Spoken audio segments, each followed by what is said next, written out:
Before we begin, a quick warning that in this show we discuss child abuse, and this content may be difficult for some listeners. If you or anyone you know is a victim or survivor of medical child abuse, please go to munchausensupport.com to connect with professionals who can help. So I am currently on my way to tell my mom and dad about the podcast, and that I'm going to sit down and do it. And I feel like my fight or flight has kicked in. I feel like I'm going to throw up. And I don't know, I've been putting it off for a while. I have made dates that I planned on doing it, and then I changed it for one reason or another. But I'm just tired of feeling like I'm hiding it. And something my therapist and I have talked about, and I've tried to really work on. Something she said that just like stuck with me was, I've put so much thought and process and energy into worrying about how this whole thing was going to impact my mom and how it was going to impact her life and what it could potentially do or not do, or how she was going to handle it or not handle it. And my therapist was just like, do you think she honestly stopped to think about with the same amount of care, the number of podcasts that she's been on to tell your brother's story and to be able to tell her side of things? Not that she's publicly spoken about anything to do with my sister or anything to do with like my husband by proxy. Lisa McDaniel has done plenty of interviews about her work at the Guthrie-Jackson Foundation, but no one's exactly asking her tough questions. The media coverage of Lisa, in fact, paints her as heroic. As a caregiver, I feel like you have lost part of the life you knew beforehand, before your loved one got sick, because your life changes. So that grief is really real. A caregiver mourns their whole way of living, and I think that grief is very, very real. That's such a great point. It's just so selfless, the work that you do. You put yourself in the situation to see other people doing well, and that's just a tremendous selfless act every day. Well, I appreciate you saying that, Corey, but as you know, I don't like to be patted on the back for those things. I love what I do. I love working with the people that I work with. I love being able to help patients. That's who I am at heart, as a helper. And again, I find that more selfish than anything, because I think I get just as much out of this as what the people that I'm able to help do. That's Lisa McDaniel on a podcast called The Power of Rare, chatting about her work with a colleague. A helper, a caregiver, selfless. That's the brand that Lisa has cultivated in her 12-year career as the Director of Patient Advocacy at the Guthrie-Jackson Foundation. To Michelle's point, Lisa rarely mentions the existence of her other children, let alone her conviction for abusing one of them. And the folks who hired Lisa to do this advocacy work with NMO patients and their families, turns out they don't exactly have the full story. People believe their eyes. That's something that is so central to this topic, because we do believe the people that we love when they're telling us something. If we didn't, you could never make it through your day. I'm Andrea Dunlop, and this is Nobody Should Believe Me.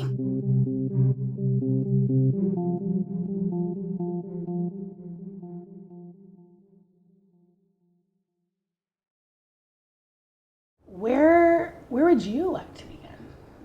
I don't know. I don't know. Where do you begin? Geez. I mean, I guess we can just begin with my sister, right? So she was born, and I just remember being told that she was really sick. And I was staying with my other set of grandparents, my dad's parents, for a little while because they were in the hospital. And so my mom kind of left me there and was in the hospital with my sister, and pretty much from what I remember, just pretty much lived there. Like, she was there. My sister was born at like 27 weeks. She was born pretty early, especially this was like 97, and we were in Savannah, Georgia. And so that was pretty early, you know. And so she just pretty much lived there with her. In the last episode, we heard from Lisa's younger sister, Sabrina, about her bizarre and difficult history with her sister and Lisa's odd behavior during her pregnancy with her second child, Angellyn. And it's these events that lead up to this story taking a very dark turn. In a setup that is, unfortunately, all too familiar from these cases, Lisa McDaniel gave birth to Angellyn terrifyingly early, on May 30th, 1997, when the baby was months from her due date. This early labor seems likely to be related to the fact that, as Sabrina witnessed and recounted in the last episode, Lisa kept falling down the stairs, a detail that parallels many other stories, including the Hope Ybarra case that we covered in Season 1. When she was first born, I don't remember how many, I want to say 28 weeks gestation. We were led to believe that it would be very touch and go for a long time because she was 1 pound 12 ounces. And we couldn't touch her because like literally her skin was so frail she would rip, like her skin would rip.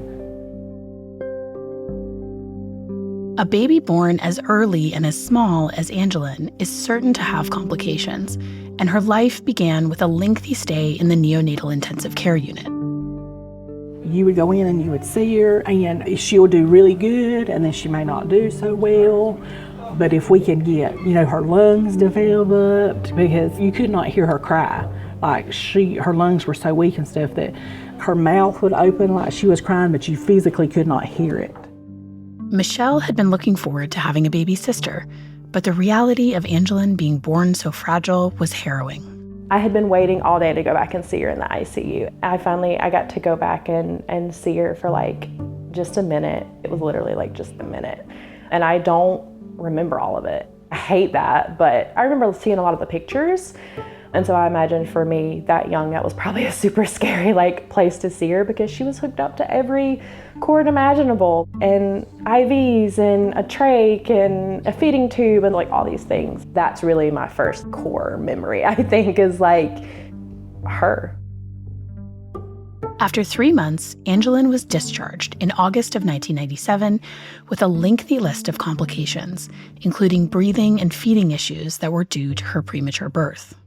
Between trips to the hospital and Michelle being passed off to grandparents, Michelle got the message. Her care and her needs were low on the priority list.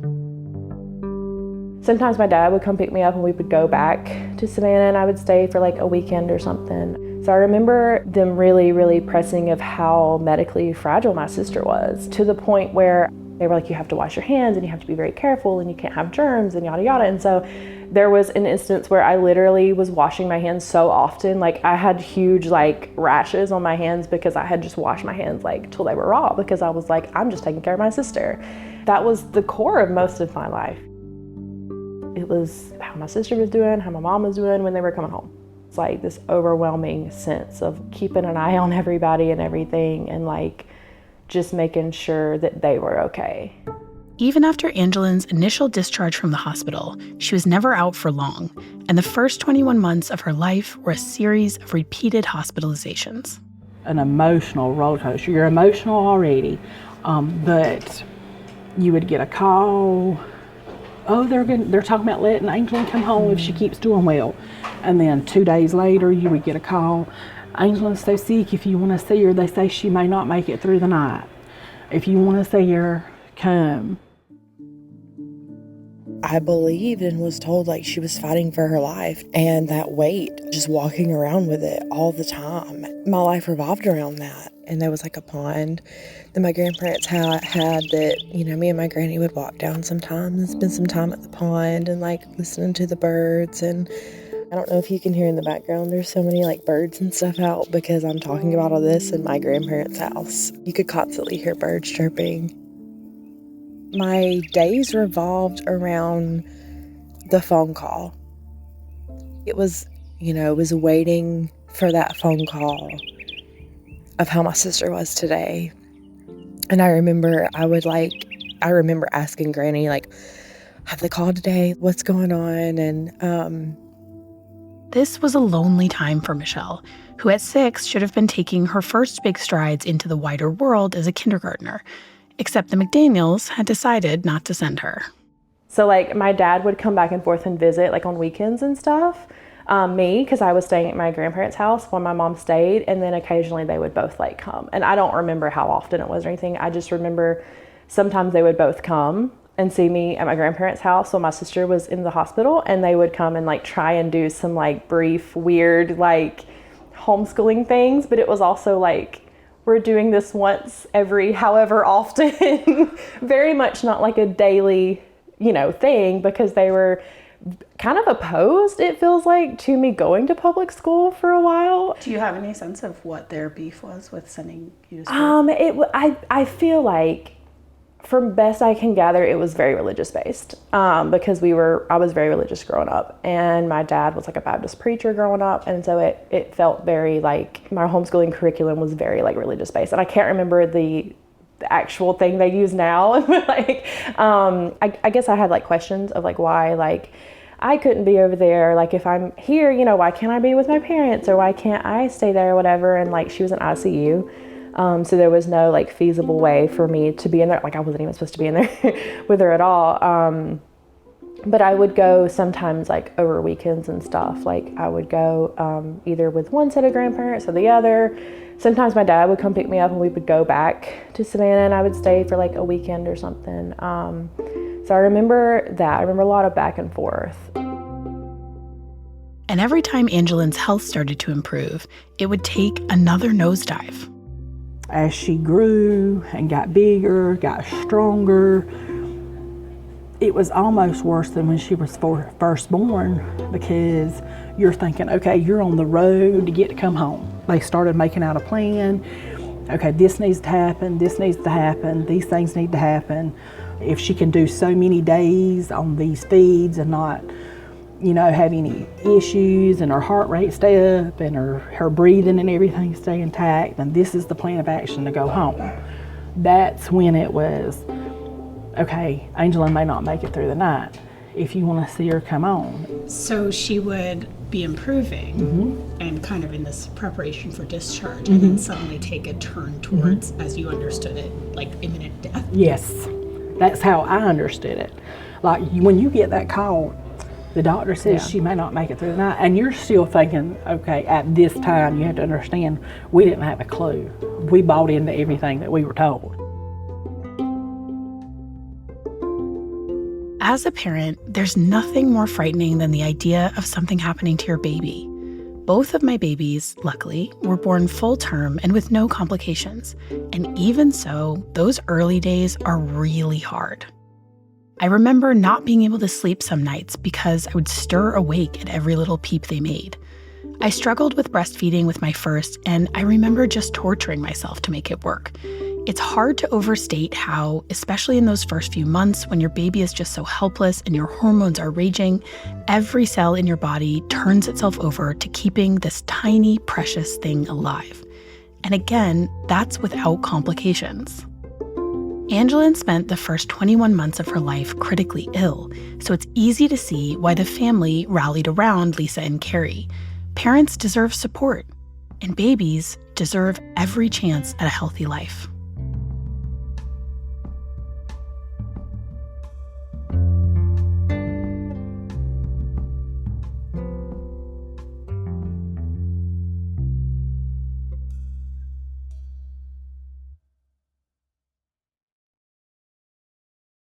How did you first come to meet the McDaniel family?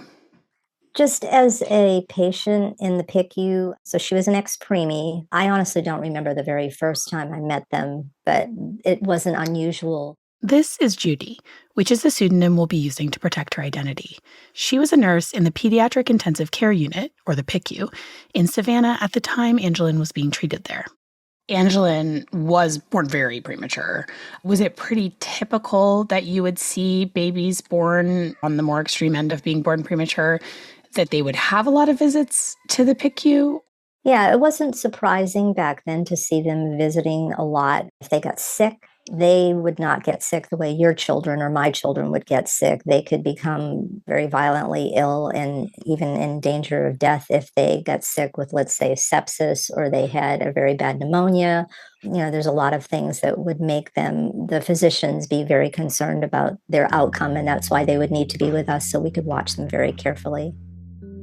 Something I've become well acquainted with making this show over the past few years is what strong stuff PICU and pediatric emergency room staff are made of.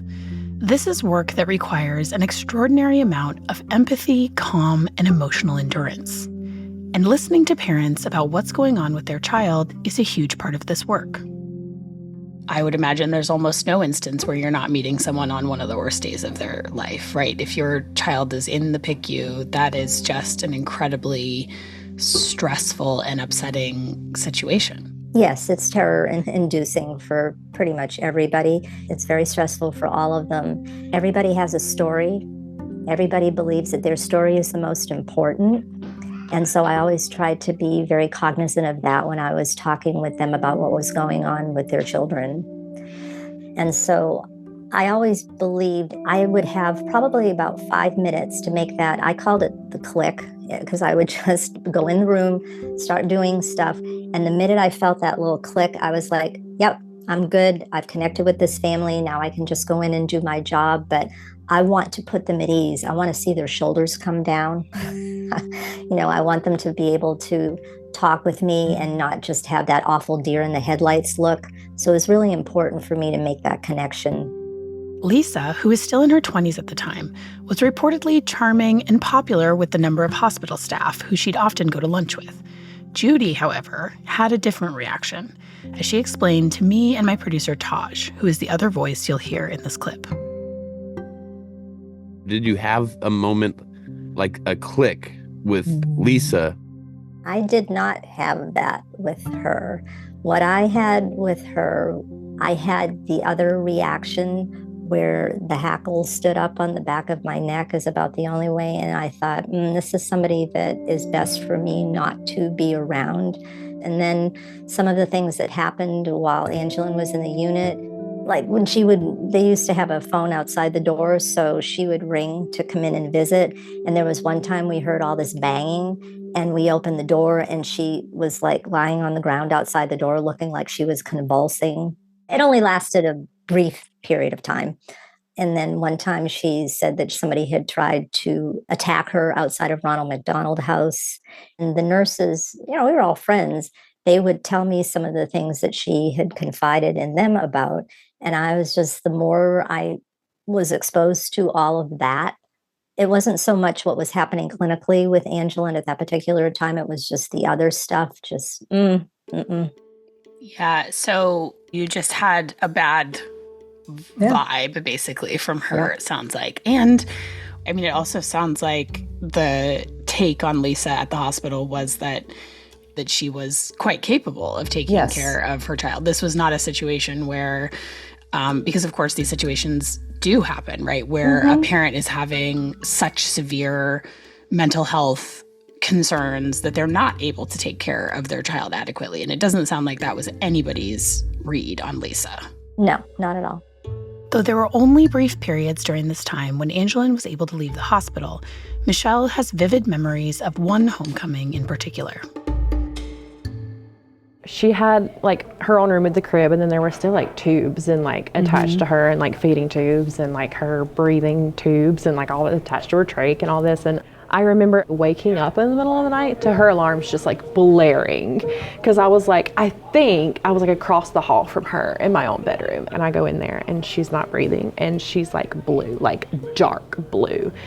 And I remember screaming for my parents, and my parents coming running in there. And I remember my mom making just this big deal out of me the next 2 or 3 days. It was you saved her life, you're the only reason why she's alive, and all this, and really internalizing okay, well, that's just another sign. I got to protect her. This is my job now.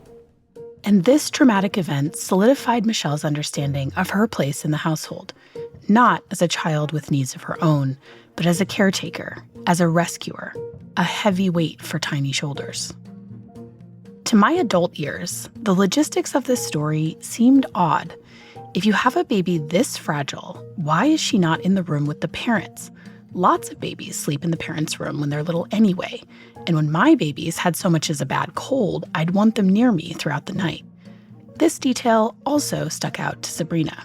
I can remember asking my husband, why did they put her in that room so far away? So far away where and at this point, she still, when she cries, you still can't, like you can hear her if you're close to her, but you can't, even if you're the next room over, you still can't hear her. I mean, so she still like, was very quiet. I was like, why would you, because that's a lot for a little kid to come in and find. It never made sense to me why she was on so many machines and all this stuff, and you had her where you couldn't even hear her. The medical team had been tracking Angellyn's troublesome pattern of declining each time she was on the precipice of going home from the hospital, and they began to suspect that they weren't getting all of the information from Lisa. So they were in and out of the hospital, sounds like in the hospital more, for quite a long period of time. How did this all take a turn? I believe, if I remember correctly, that the physicians were concerned enough to send her for a second opinion in Atlanta. And while they did that, they installed the surveillance cameras in the room that she often stayed in. And they were getting to the point where she was having these infections that didn't make a lot of sense with organisms that weren't normally found in those particular areas of the body, which is why they sent her up to Atlanta and then came back. As Sabrina explains, the doctors weren't the only ones who'd begun to suspect something was very wrong. And then my husband said, and I'm like, when I say this, I was really mad at my husband at the time that he said this. He's like, it's just weird to me that she is so well she can come home, and then in less than a day, she's so sick she's gonna die. He said, do you think your sister's doing something to her? I thought I would beat him to death, I'm not kidding. Because it just, how could you dare say that, And I'm like, don't ever say that again. And he's like, I was just asking. As this dramatic cycle continued, things got increasingly tense for the whole family. One time my mom had called from the hospital. And so I'm outside playing with my friends or whatever, and my granny comes outside and she was just like, hey, your mom's on the phone with an update about your sister. And I was just like, I just really want to finish this game. Can I call her back? And I remember them all getting really upset with me. And I made the wrong choice of I wouldn't go talk on the phone at that moment. You know what I mean? To hear about it. And I remember that being the first true guilt that I felt of oh, okay, obviously I'm supposed to go take care and listen to me. Even if I couldn't do anything, right? It was a phone call. Well, and you're 6 at this point, ish, 5 or 6? Ish, yeah, probably, maybe closer to 7, the ish, yeah. Little. Yeah, small. And just being that was a really, I think, moment for me to realize that's not my place here. My place is when mom calls, you come. It doesn't matter. And as Angellyn continued to fight for her life, Sabrina's own suspicions began to emerge. I mean, it just got to the point where it was basically, y'all just don't come. Which I'm like, that's weird, because we've been all this time back and forth killing ourselves to go, and now all of a sudden you don't want anybody to go. I'm like, that's weird. And so then my husband said again, something to your sister, there's something going on there. And I'm like, don't say that. But in my mind, I'm like, could he be right? Could he be right? And it was actually several months after they went back to Savannah that we actually found out anything, that they had the video or anything like that. In December of 1998, Angellyn, then just a little over 18 months old, was once again hospitalized with polymicrobial sepsis. But this time, because Lisa had been placed under video surveillance, there was no mystery about what had caused it. PICU nurse Judy remembers what happened next. The incidents happened. I came in the next morning, and she had already been removed from the hospital. And then every day that I worked, I took care of Angellyn until she was discharged into foster care. So I was quite comfortable, talking with them and dialoguing with them. I said, I'm going to call the supervisor in the county. And I did. And that's kind of how the whole ball got rolling of them investigating, what was going on at home and how that all was going to play out. Oh, interesting. So the hospital had already reported because of the videotape. And then you also made an additional report to DFACS. 100%. Yeah. Did you ever see the video of Angellyn? I remember watching it, but I was watching it because the DA at the time had asked me to come to a meeting of child fatality review. And it was like they call it a staffing meeting. And he wanted me to interpret the medical parts to it, to the people that were at the meeting. So I don't remember like watching it intently, but I would point out, that's a tracheostomy, that's, what goes in the neck, an ambu bag where, people deliver oxygen, central line. So it was more of a medical thing than it was for me to like watch it intently and go, oh, that's happening, that's happening. What these videos captured would change the course of this family's life forever. Video evidence is somewhat rare in these cases, and it's not always a slam dunk. My sister Megan was captured on video dumping a syringe of anticoagulant medication meant for her daughter into her bedsheets. My then 5-year-old niece subsequently ended up in the PICU with a life-threatening blood clot, which would not, as hospital staff reported to the police, have been possible if she'd received the full dose of that dumped medication. Unfortunately, my sister's lawyer managed to successfully argue that this wasn't what it looked like because the syringe the hospital was using wasn't, according to him, the syringe the hospital said it was using. Maddening. To this day, Lisa appears to have mostly stuck to her version of what the video surveillance captured. According to Lisa, she had been attempting to flush her daughter's trach out with water because she was concerned about a buildup of mucus. This story isn't so much a minimization of Lisa's behavior as it is an outright fiction. Here is her sister Sabrina remembering what she saw on these videos. And just a warning that the following is extremely disturbing and graphic. Well, when you're sitting there watching videos like that, and I couldn't watch them all, and to this day, I don't ever want to see them again as long as I live, but when you're sitting there with your dad, and keeping in mind, this is a man that I look up to, I'm my daddy's kid, okay? And it brings him to his knee where he couldn't say nothing. He couldn't even move. I got nauseated to the point I pure had to go vomit. It made me so sick. But to sit there and see her taking feces out of a diaper of her kid and putting it down her trach. And like I say, Angellyn's still not to the point that she can cry out like a normal kid. She had the ability to cry, but it still wasn't very loud at that point. And then you're thinking, I don't know, this is not a person I know. This is not somebody I know. And then, because Lisa's still maintaining she hadn't done anything. There's so much video. There was so much video of it. Over the 2 or 3 week period, there was incidents every day.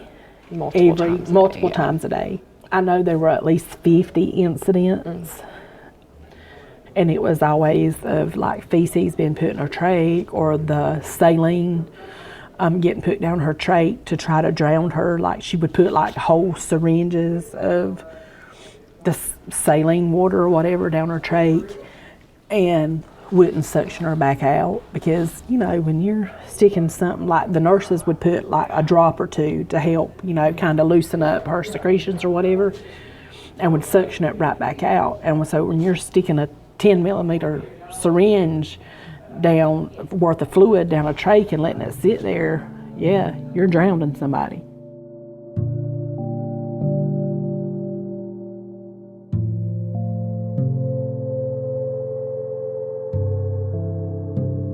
We really try not to spend too much time on the gruesome details on this show. But this can be a difficult balance because we also can't shy away from the seriousness of what's happened. Hearing Sabrina tell this part of the story was incredibly heavy, especially given that Mishelle was also with us. This is the kind of memory that you can never erase, no matter how you try. It's these details that follow you into your nightmares. It's a horrible thing to reckon with, that someone in your family would do this to a baby. And it's remarkable that Angellyn even survived.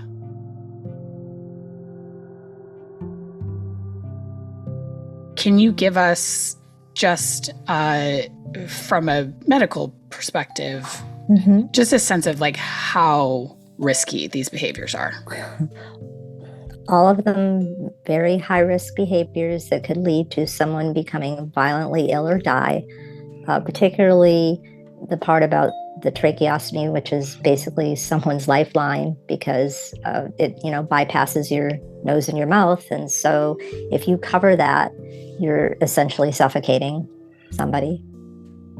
There's always the question of how family members will react to the information that their loved one has committed abuse. All too often, spouses and parents choose denial and defend the perpetrators even in the face of very strong evidence. But for Lisa's father, no shred of doubt could survive what he'd seen.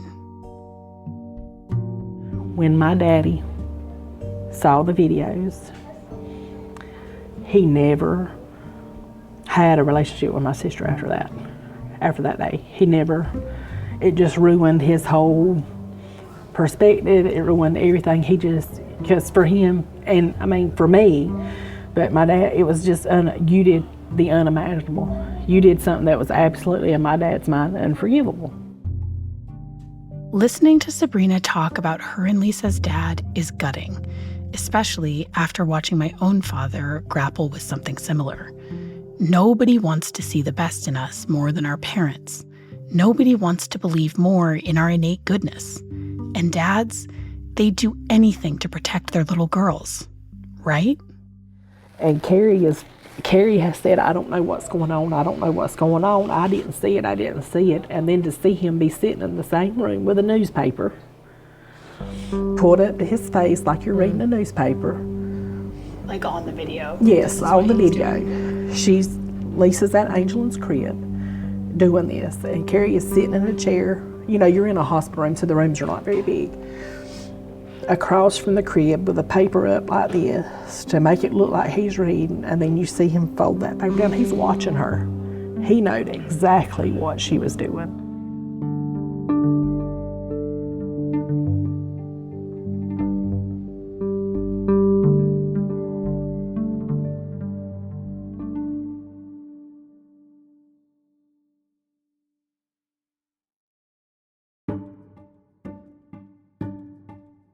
Fathers play a crucial role in these cases in protecting the children. They are the only other person who has legal rights to the child absent a court order. The child's fate often rests on their decisions. So what's going on with Mishelle and Angellyn's father, Carey? Carey was very detached, passive. Lisa was definitely the alpha female in the house, for sure. Sabrina has an even more pointed take. He knew exactly what she was doing. And that to me, that even made it worse. Yeah. Because it's like, okay. But it even, like I say, and watching there's so much video. There was so much video of it. But literally after This was like over 2 weeks, This is not one incident. It was either a 2 or a 3 week period. But over the 2 or 3 week period, there was incidents every day, multiple times a day. I know there were at least 50 incidents, but after a while, you just quit reading it. Because of the video evidence and the severity of what Lisa had done, this wasn't the kind of complicated investigation that we often dig into in these cases. But even with evidence as straightforward and shocking as this, the police, Child Protective Services, and the courts still had to do their jobs, and there was still plenty of room for error. The detective who took this case appeared to have a shaky grasp of this abuse. He explains to Lisa at one point that this syndrome was discovered by a man named Munchausen. He does, interestingly, note that they get a couple of cases a year and that it's not terribly uncommon.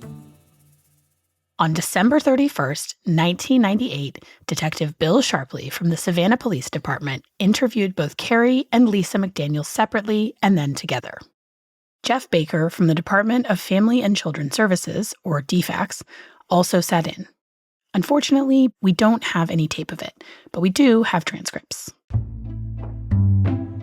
Carey goes up first, and the cop explains to him that because of the video surveillance, they suspect Angellyn's blood infection was caused by Lisa. They also mention that they have additional concerns about him, given the fact that he was also in the room. Carey immediately starts defending his wife and says that they were both tired of seeing Angellyn suffer through all of the tests and the 19 surgeries she had endured. And right away, Carey says something extremely revealing.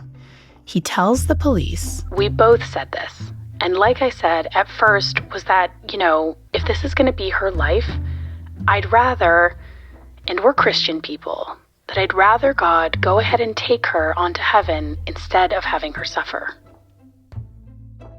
One of the many things I think this investigation overlooked in terms of the actual threat that Lisa and Carey posed to their children was this piece.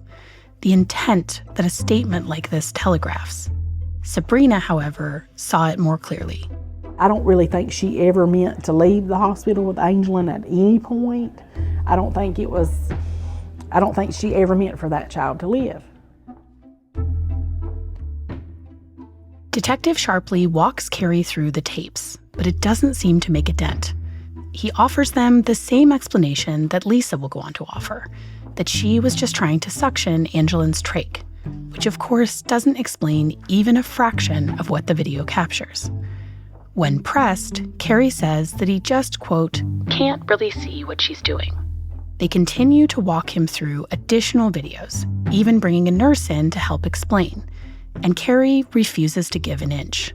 At one point, he says he's not even 100% sure that this is his child, though he does concede that the woman in the video is his wife. Given Sabrina's description of this video, which is corroborated by transcripts and court documents, it's impossible to see Carey as anything other than entirely complicit. At one point in the interview, he asked the detective, "Is there any chance that I can protect my wife from this?" When Lisa is questioned by the police, she reiterates the story about trying to suction the trach and admits that she knew she wasn't supposed to do it. When this explanation clearly doesn't suffice, she deflects, blaming her stress and her fear about taking the child home given the level of her needs. Reading through these interviews is frustrating. It's impossible for me to know, of course, how much of this is tactical on the part of the detective. But throughout these interviews, there's an emphasis on what a loving mother they all know Lisa is, and how she just really needs some help. The baby, who had nearly died because of Lisa's actions, is an afterthought. Ultimately, the courts did remove custody from both parents, as Sabrina recalls to Mishelle. Say you were placed first, and then Angellyn came. Mom and Daddy had to get medical training to know what to do to take care of her once they got her. And they had to make sure that they were comfortable. And then I was like, me and my little sister were like the backup to, if something happened, Mama couldn't be there. Even though they all now knew that Lisa had been the cause for many of her issues, Angellyn was medically complex, which made her placement more complicated, as our nurse Judy explains. I knew her foster parents because her foster mother and foster father, her foster mom was a nurse in my unit in the PRN pool. So I still got to see her. In fact, I babysat one night for her because she was on a ventilator, so it's not like you can just call the babysitter to come watch. Right. And they're also picky about who's babysitting your kid, kid that's in foster care. Sure. So I babysat for them, but I have a picture of all of us. We all went to one of the parks and had like a cookout. And, there's a picture of me holding her and stuff. So I still got to see her after she got discharged while she was with her foster parents. It was after she went back to the grandparents that I never really got to see her again. As the court was evaluating next steps for the McDaniel family, they called in one of the country's top experts on Munchausen by proxy, B. Yorker. Yes, so DFACS, or the state of Georgia, became the parents of Angel and of Mishelle. So they took custody of both girls. First, Angel was placed in a foster placement that cared for medically fragile kids because she did have a trach and had been a preemie in the NICU and she needed to stabilize. Then, when Angel was stabilized, she joined her older sister at Lisa's parents' home, which was a drive. I can't remember if it was an hour, 30 minutes, whatever. It was a distance away from Lisa and Carey. So I made at least one home visit to see 6-year-old Mishelle and 18-month-old or 2-year-old, yeah, she was probably 2-year-old Angel at their grandparents' home.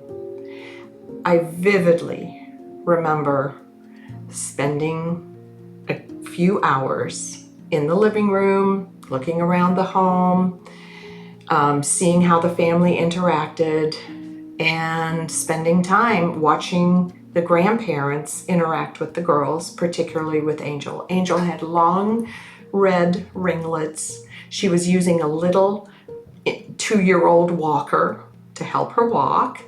She had to put her finger over her trach hole for her to talk, and she was babbling and she was talking a little bit. She had glasses because there were some visual corrections that were needing to be done.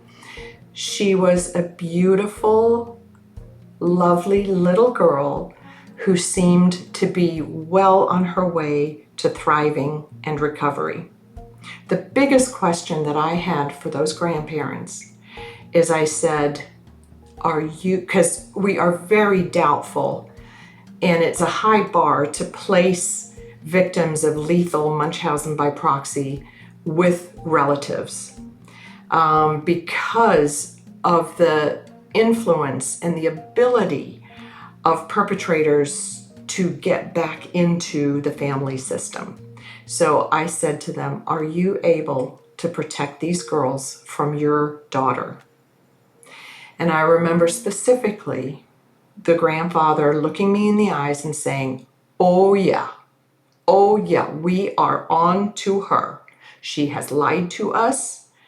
They went on to describe several crises situations that had happened when Lisa was in high school. They were telling me that they understood that there was to be no unsupervised contact, and they even said they doubted that there would be very much even interaction with Lisa and Carey as long as they had the girls in their care. Just a disclaimer here. Because she was never a treatment professional for any of the McDaniel family and was not involved until after the girls were placed, Bea is able to speak to us about her experiences in this case, where she served as an expert consultant for DFACS. Her role was to explain this type of abuse to the court and explain how to keep the girls safe. She is speaking from her knowledge of what happened to the girls since they reached out as adults and from reviewing records and materials provided to her by Mishelle. In Lisa's absence, Angellyn thrived and both sisters were safe, but unfortunately, the safety would not be long-lived. As we said in the first episode, what Lisa did to Angellyn is only the beginning of this story. So my parents wanted to take my grandparents back to court for custody of me and my sister again. I was very ready to go home. Like in my mind, like that were my parents, that's where I belonged. I was still very angry at everybody else. Like I was ready to go home. And so my grandparents knew that and they saw that for years. And so I remember sitting down with them one day and my grandmother being like, okay, like if you're sure we're not gonna keep you here, if you're ready to go, like we have the attorneys have talked and we're ready to sign the paperwork for you to go back home. And in the meantime, my mom had another whole child. So it was after my brother was born. That's next time on Nobody Should Believe Me.